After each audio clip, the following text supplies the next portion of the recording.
पादपों में पोषण की अन्य विधियाँ। ठीक है, पादप अपना पोषण किन किन विधियों के द्वारा प्राप्त करते हैं। कुछ पादप ऐसे भी हैं जिनमें क्लोरोफिल नहीं पाया जाता है। यदि क्लोरोफिल नहीं पाया जाएगा तो वे प्रकाश संश्लेषण कैसे करेंगे। तो ऐसे पादप किस प्रकार से जीवित रहते हैं और अपने भोजन की आपूर्ति किस प्रकार से करते हैं, हम यही सब चीज़ें इसमें पढ़ने वाले हैं। वे अपना भोजन संश्लेषित नहीं कर सकते हैं तो वे कैसे जीवित रहते हैं तथा वे पोषक किस प्रकार प्राप्त करते हैं। मनुष्य एवं अन्य प्राणियों की तरह ये पादप भी अपने पोषण के लिए अन्य पादपों द्वारा निर्मित खाद्य पदार्थ पर निर्भर होते हैं, इसलिए हम इन्हें विषमपोषी पादप कहते हैं। इसका मतलब ये विषमपोषी प्रणाली का यूज़ करते हैं, अर्थात ये पौधे दूसरे पौधों से अपना भोजन प्राप्त करते हैं। चित्र 1.5 को ध्यानपूर्वक देखिएगा। चित्र 1.5 परपोषी पादप पर अमरबेल। हाँ जी, आप यहाँ पर देख रहे हैं कि ये पूरा एक पेड़ है और इस पूरे पेड़ पर ये देखो ये एक बेल छा रही है यहाँ पर, ठीक है ना। तो ये बेल है क्या, इस बेल ने अपना भोजन प्राप्त करने के लिए उस पेड़ पर जगह बनाई है, ठीक है। तो यह बेल कहलाएगी विषमपोषी पादप। क्या आपको एक वृक्ष के तने एवं शाखाओं से लिपटी रस्सी नुमा पीली रंग की संरचना दिखाई देती है, ये अमरबेल का पादप है। अमरबेल में क्लोरोफिल नहीं होता है तो इसलिए ये अपना भोजन उस पादप से प्राप्त करते हैं जिस पर ये चढ़ जाते हैं, आरोहित होते हैं, यानी जिस पर ये लिपटे होते हैं, ठीक है। जिस पर ये लिपटे होते हैं उस पादप को हम कहते हैं परपोषी, ठीक है। जो पादप इनका पोषण कर रहा है वह तो कहलाएगा परपोषी और जो पोषण प्राप्त कर रहा है उसे हम कहेंगे विषमपोषी।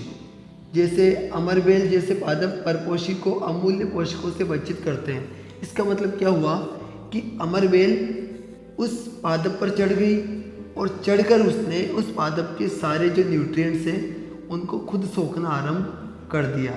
तो इस प्रकार से उस पादप के लिए तो पोषक तत्व कम पड़ जाएंगे। अतः ऐसे ये जो अमरबेल टाइप के जो पादप होते हैं इन्हें हम परजीवी कहते हैं। परजीवी वे जीव होते हैं जो दूसरे जीवों से अपना भोजन प्राप्त करते हैं, ठीक है। वैसे मैं बात करूं मच्छर, तो मच्छर भी एक परजीवी है क्योंकि वह इंसानों से या किसी अन्य जानवर से अपना भोजन प्राप्त करता है। क्या हम एवं अन्य जंतु भी पादपों पर परजीवी हैं? बिल्कुल, आपको इस पर विचार करना चाहिए। अपने अध्यापक से इस विषय पर चर्चा कीजिए। देखते हैं, पहली जानना चाहती है कि क्या हमारा रक्त चूसने वाले मच्छर, खटमल, जू एवं जोंक जैसे जीव भी परजीवी हैं? बिल्कुल हैं, क्योंकि वे अपना भोजन हमारे द्वारा प्राप्त करते हैं। क्या आपने ऐसे पादपों को देखा अथवा उनके विषय में सुना है जो जंतुओं को खाते हैं? जी हाँ, ऐसे पौधे भी होते हैं जो जीव जंतुओं को खाते हैं, ठीक है।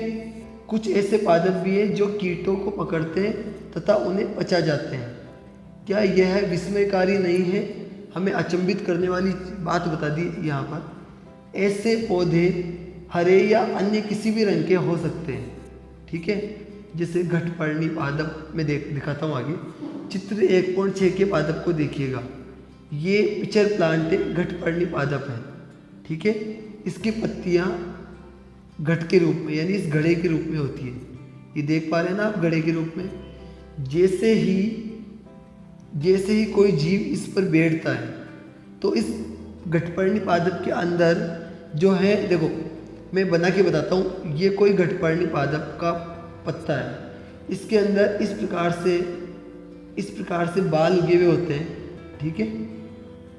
और अंदर की जो अंदर एक जो मतलब जेल होता है, जेल टाइप का, जो कि बहुत ज़्यादा फिसलन भरा होता है। जैसे ही कोई जीव इसके ऊपर बैठता है यहाँ पर, तो फिसल के वो अंदर की तरफ चला जाता है। अब चूंकि ये अंदर की तरफ मुड़े हुए हैं तो उस जीव को अंदर जाने में तो कोई दिक्कत होगी नहीं। अब यहाँ आने के बाद जब वो जीव वापस से ऊपर चढ़ने का प्रयास करेगा तो ये बाल उन्हें रोक देंगे, ठीक है। तो इस प्रकार से पादप में वह जीव यहीं पर फंस जाएगा। फंस के अब यहाँ पर क्या होता है, यहाँ पर एक जेल भरा हुआ होता है।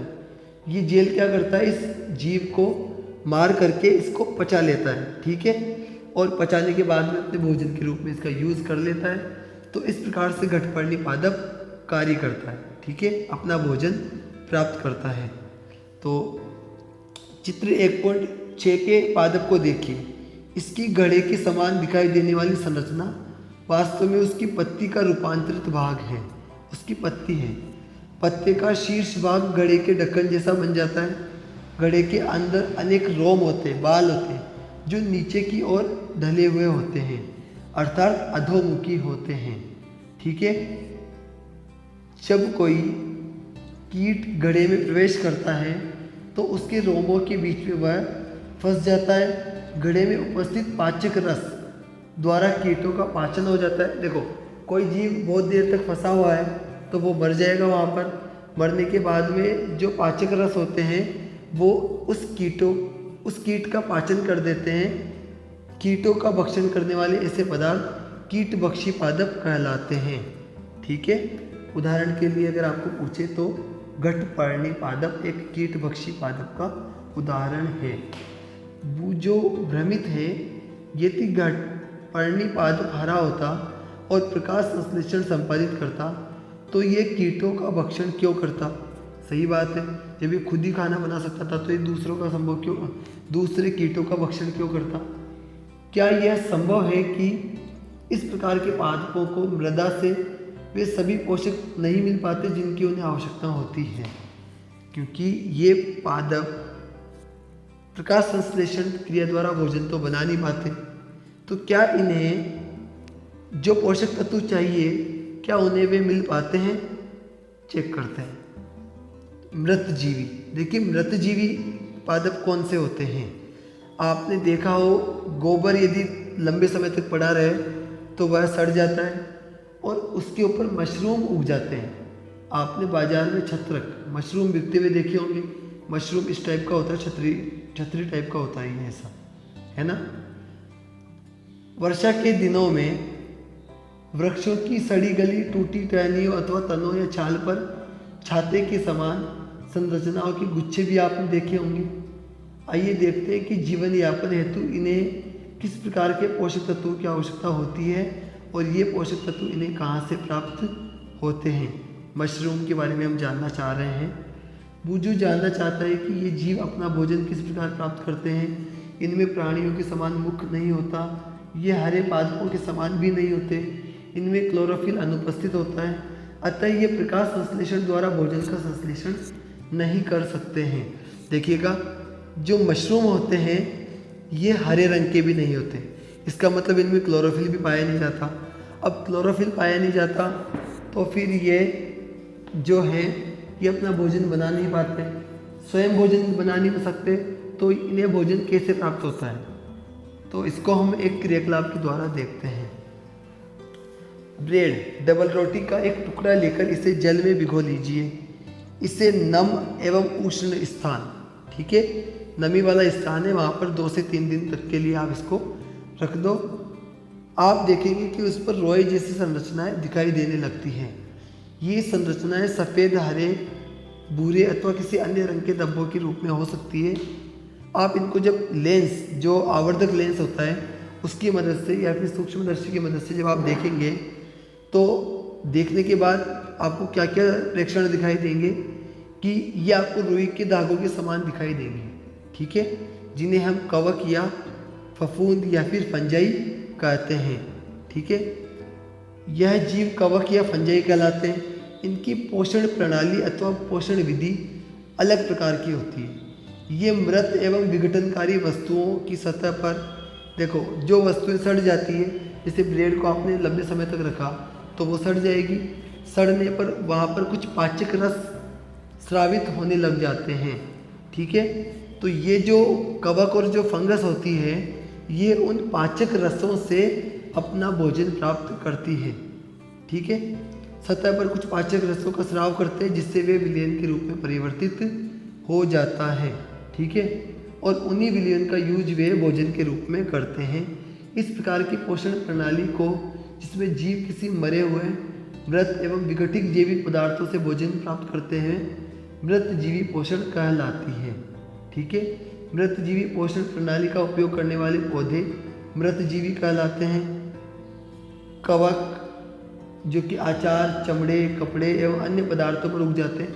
अचार में भी आपने देखा हो कि जैसे मान लीजिए केरी का अचार है, तो केरी के अचार में यदि आप केरी को तेल में डूबा हुआ नहीं रखते और वो हवा में रहती है, तब उस केरी पर कवक उग जाते हैं, फंगस उग जाती है। ठीक है, ये उन स्थानों पर भी पाए जाते हैं जो नम एवं उष्ण हो। गर्म और ठंडे दोनों ही प्रकार के स्थानों पर ये प्राप्त हो सकते हैं। कवकों की वृद्धि के लिए वर्षा ऋतु सबसे अच्छी परिस्थितियाँ प्रदान करती है। इसी कारण वर्षा ऋतु के दौरान अनेक प्रकार की वस्तुएं कवकों की वृद्धि के कारण नष्ट अथवा अनुपयोगी हो सकती है। इसी वजह से वर्षा ऋतु में ब्रेड जल्दी खराब हो जाती है। अपने अभिभावकों से कवक द्वारा होने वाले नुकसान पर चर्चा कीजिए। करेंगे हम। पहली को याद है कि उसके सुंदर जूते, जिन्हें वह विशेष अवसरों पर पहनती थी, वर्षा ऋतु में कवक के कारण खराब हो गए। वह जानना चाहती है कि वर्षा ऋतु में कवक अचानक कैसे उत्पन्न हो जाती हैं।